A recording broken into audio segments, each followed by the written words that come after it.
So, exciting news, guys.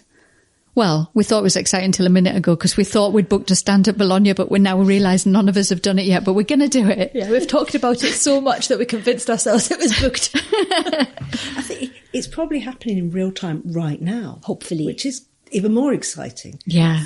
If you haven't heard of Bologna, it's a big children's book festival in Bologna. An international children's book fair, that's the one. Yeah. In Italy. It's like the Frankfurt of children's book fairs. Yeah, everybody goes to buy and sell co-editions to each other.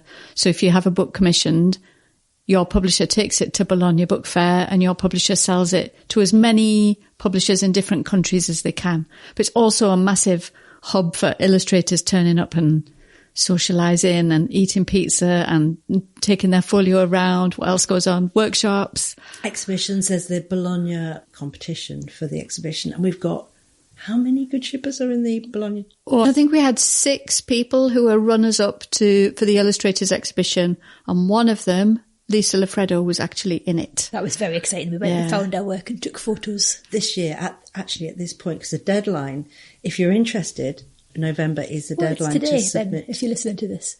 Quick, just grab anything and send it in. Also today, the 7th of November, we are starting a special thing where if you join the picture book course, you get actual snail mail in the post. It's Stickers. not a real snail squished. Stickers in the post. Sticker pack. A sticker pack, which is very exciting. Also, we're going to have the Picture Book Pitching Masterclass, which is a freebie for anybody. You don't have to be in the course. That's happening on the 17th. Is that lunchtime? 1:00 UK time. Me and Jane Porter, between us, we think we've had 70 picture books published, so we've pitched a lot of books. And we're going to do a masterclass all about how to get a foot in the door, how to get your idea in front of the right people. Helen had to do this because using the Helen rules to life, which are just do what you want and ignore the rules.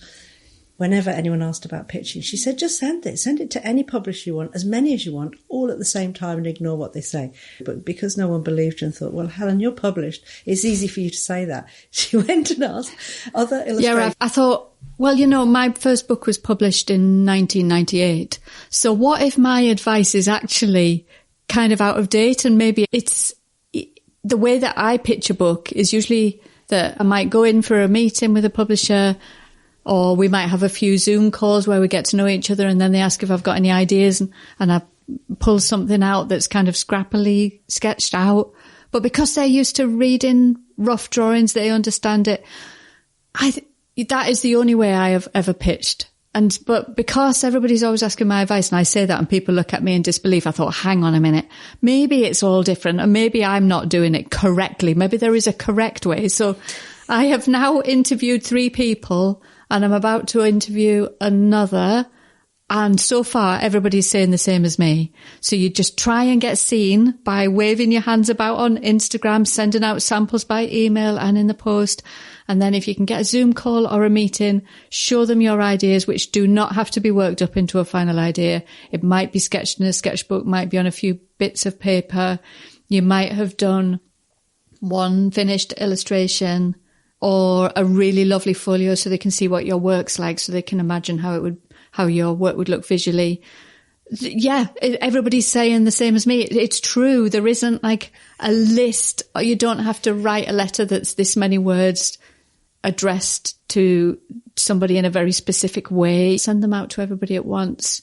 Don't get hurt when you don't reply, because some of them put all of the letters they receive in a big pile and open them once every 3 months or 6 months or something. They might open your samples and love your dogs, but they've just published a brilliant book about a dog. So just send it again next year or the year after, because they might be up for another dog book by then. Yeah, so we're going to do a masterclass. Could you just do Masterclass. a quick diversion into that north-south thing? Do you remember when you said you had a hybrid on the A word? I think it's because I'm ever so slightly Geordie. So Geordies they say master and plaster. And quite a few other words with that long A, whereas a northeast thing generally is that your A is flat, isn't it? Master class. I say the word class and bath, but I say the word plaster and master. And I think it's because I'm halfway between Yorkshire and Newcastle, so I've got a foot in each camp. It's good that you can hear it, can't you? You're aware of your own accent, as though you're standing by your side. It's because so many people have pointed it out to me. What's that voice? Why are you being all posh around the word plaster? It makes the masterclass sound more important, though. Masterclass. This is the southern version, masterclass. I would say... Masterclass. Oh, see, I'm masterclass, so that doesn't make any sense. You're hybrid, yeah. You've got a short one and a flat one in the same word. And I'm saying masterclass, so we're like bridging the accents. Yeah. We've got three different accents in one place. Now you've told them, but that hasn't preempted. Is there lots more juicy stuff in the pitching masterclass? Oh, so much more. We're going to really dig into it. Jane and I had a fantastic conversation about it. We met up in a cafe and we talked for a solid 2 hours, just brainstorming all the bits and pieces that might be useful for submitting your picture book ideas. So we've made a slideshow. We're ready to go. We're very excited. I'm excited. And it's free. Yes. Yeah. Because it's like voodoo, isn't it? When you say, just get a meeting with a publisher. Like, get a meeting with a publisher? That's like saying, just get £1 million and then start spending it. It's impossible. So that bit... It's impossible if you don't start getting yourself in their face. Yeah. But, you know, when I was making the picture book course, I interviewed a lot of art directors and editors in publishing, and all of them said that they're looking on Instagram. So if you like Instagram, get your work on there and then have a lovely portfolio on your website, so they might find you on Instagram and click through and look at your folio. Try and get invited to any of the brilliant kind of picture book support things like the Society of Writers. Society of Children Book Writers and Illustrators. They have some really good workshops, and those workshops invite publishers. You get to meet them face to face and have a chat. When they've seen your face and you send them a sample, they're like, oh, I remember that person. Yeah. So you need to sort of make lots of connections so that this person remembers your name because they saw it on Instagram, and then they sent us that nice thing on the post, and I've got it above my desk, and they entered that competition and they won. And when they stitch all those little bits and pieces together, or you submit your work to the Bologna Illustrator Exhibition and you get longlisted or shortlisted, all of those like little ticks help them see you as somebody who is being noticed, and they remember you. You've got to be in it to win it. Yeah, and don't be shy. Just do it. Send. I got an interesting question in the course comments this week, and someone said, I just find it excruciating to write to a publisher or an art director or anyone with my work, and the only thing that gets me through it is because I love drawing and illustrating so much, this person isn't alone in this. A lot of people have said it. I'm literally in tears, the thought of sending my work for someone else to look at it. I've tried 100 rejections. Have you got any other mindset tips that can get me to send my work to a publisher when I just feel I cannot because it's too embarrassing? I said, what do you think, Katie?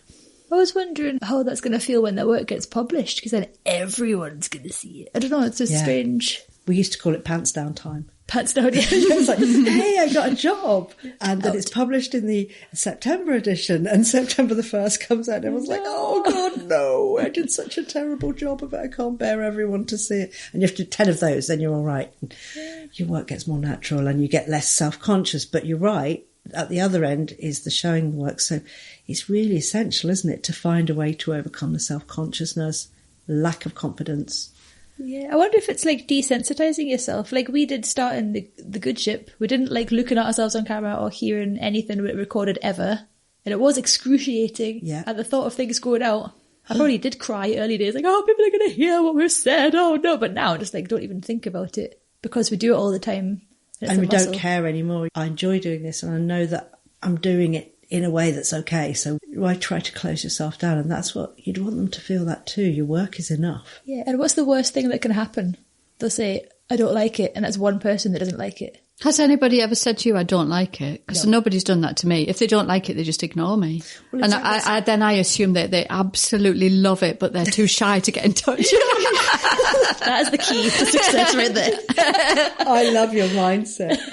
But I was like, no, you're safe, because whatever anyone thinks about it, you don't know, because they're not going to tell you. And that great phrase, what other people think of you is none of your business. I love that phrase. It is really good. It keeps you safe mentally. It does. Yeah. Just crack on. Everyone's got an opinion, and some of them stink. Opinions are like armpits, and everyone's got one, but some of them stink. That's the one. And you can use bum holes as well if you want instead. Yeah, I just think you need a mindset that makes you feel safe, which is you'll never know and it doesn't matter. Exactly. Yeah. And you'll be dead soon, so crack on. And you can't even control what other people think anyway. Even if you did like the most perfect, amazing work ever and contacted them in the precisely correct way, somebody would be offended or not like your work or something anyway. And I think sometimes you can see people looking at an amazing work. You know it's amazing work. It might not be yours, might be someone else's, and they reject it. And you think, they've got no taste. How do they not know that is some of the most amazing work around, and that particular art director rejects it? And then you see them commission something else and you're like, oof, geez. And they might be rejecting you for there's so many reasons they might be rejecting you. Like they've done something similar recently, or it's just not their personal taste, or they're looking to sell to a specific market and this work doesn't fit that market. It's not necessarily they don't like your work or you. If you want to be an illustrator and you really want to do this, just get on with it. Don't let anything get in your way. No one can stop you except yourself. And there's no way around it really, because we often have people say, I'm frightened of sending my idea in case they copy it. This is in the world of picture books. If I send my idea, what if somebody copies it? But if you don't send your idea, it definitely will not happen. Yeah. And it's so unlikely that they would love your idea and go, we love that so much, we'll ask somebody else to do it. Let's make our lives really complicated and see if someone can conceive of this idea exactly the way it went through that person's head. But they've got to guess and redo it. Maybe this is also the myth of people thinking like if you're talented enough and amazing enough, somebody will magically find you and choose you from your living room even though you've never posted anything, and they'll just know that you exist. Yeah. It's like if you're really talented, you don't have to promote yourself, which is a load of rubbish. Yeah, totally. I think I thought that when I came out of college for a long while, that's how it worked. I know so many really... Don't show off, just quietly sit there and see if someone will find you. And I think rationally people thought that was a strategy. It's only when the importance of marketing came about through the internet that you could no longer ignore it. I just thought gallery directors just floated, because I graduated in fine art, so it was even more complicated. How would you get a show? How could you be part of an exhibition? Or even have your own exhibition? Do gallery dealers float through your window at night and rummage through your studio and then in the morning say, I had a look? Yeah, I'll give you a show. We're talking about Bologna Book Fair. Yeah, do you know what I'm most excited about? Having Tanya's brilliant graphics blown up really big on those big decal sticker things and sticking them all over the stand. It's going to be so good. And we've been looking at what freebies we can get to hand out. I have a brother-in-law who has a sweetie shop. He might be able to get us some Good Ship rock. Can you imagine? It's too exciting. Rock with the words Good Ship illustration running through it. Yeah. It's going to be so good. And we're going to maybe do pop-up workshops or talks or something. I don't know. Yeah, maybe. Also, we were thinking of some sort of post box where you could put your podcast questions in. We're going to do podcasting at Bologna. We're going to take our tame field recordist with us, my husband. He'll record us all. Make some films as well and interviews with people. So if you're planning to go, come and say hi. And if you've got any good ideas of what we could do as well. Is there anything people would desperately like from us at Bologna? Do you remember last time we went, we stood in a smelly ditch? This time we have an actual stand. Can you imagine? Yeah, we've graduated from standing above the sewer.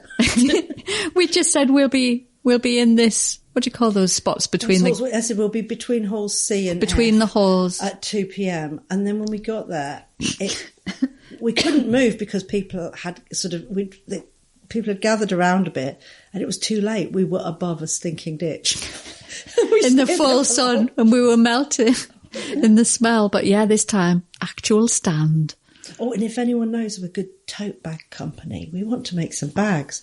But there's so many. If you're a good tote bag company out there, get in touch. We want to make some good shit bags to give away. And stickers. We'll get loads of stickers. We've got badges. We'll get some more of them. And then we're going to have lovely dinners. That's what I'm looking forward to. The lovely meals to get, and the gatherings. Yeah, if you've ever thought of going, do it this year. It's so much fun. It is. And you just see the best work ever. It's exhausting as they have to go and buy special shoes and calipers and everything and maybe some vitamins that will keep you awake for 3 days. The work and the inspiration will keep you going forever. It's a bit life-changing. I'm not even a children's book illustrator. And I got so excited about the work I saw there, more than anywhere else. It's like a massive global gallery, if you like figurative work. When you see what can be children's book material in other countries, it's mind-blowing. Yeah, if you think your work doesn't fit into whatever country you live in, when you go to Bologna, your work will fit in somewhere. There's so much amazing work. I remember when I first was trying to get published back in the 90s, and every publisher I went to see was saying, your work's too sophisticated, too sophisticated. And then I went to Bologna and I saw what was being published there. I was like, how can my work, it's not too sophisticated. This stuff is being published all over the world. It's really interesting seeing all the different markets. Yeah, totally. I think when you see things like the Chilean market or the Argentinian, Portuguese, Planet Tangerina. I still think about it all the time. It's just the best way it is, isn't it? When we saw that site, and those are you just come across places that have got a really healthy, creative, progressive publishing industry for children's picture books. It's like, wow. Do you remember when we were there last time, or was it the time before? We saw that psychiatrist booth, like the one on Charlie Brown. I think we should have one of those. Yes. Wouldn't that be brilliant? Or like an agony aunt stall. Where they come and ask us a question live. We have a timer. You get 2 minutes. It'd be brilliant, wouldn't it? We could have so much fun. Yeah. I want us to make a big gone fishing sign as well. For when we go for a wander around. Mm-hmm. Okay. See you next week then. See you, Bologna. Yeah, see you there. Spring 2026. Bye. Bye for now.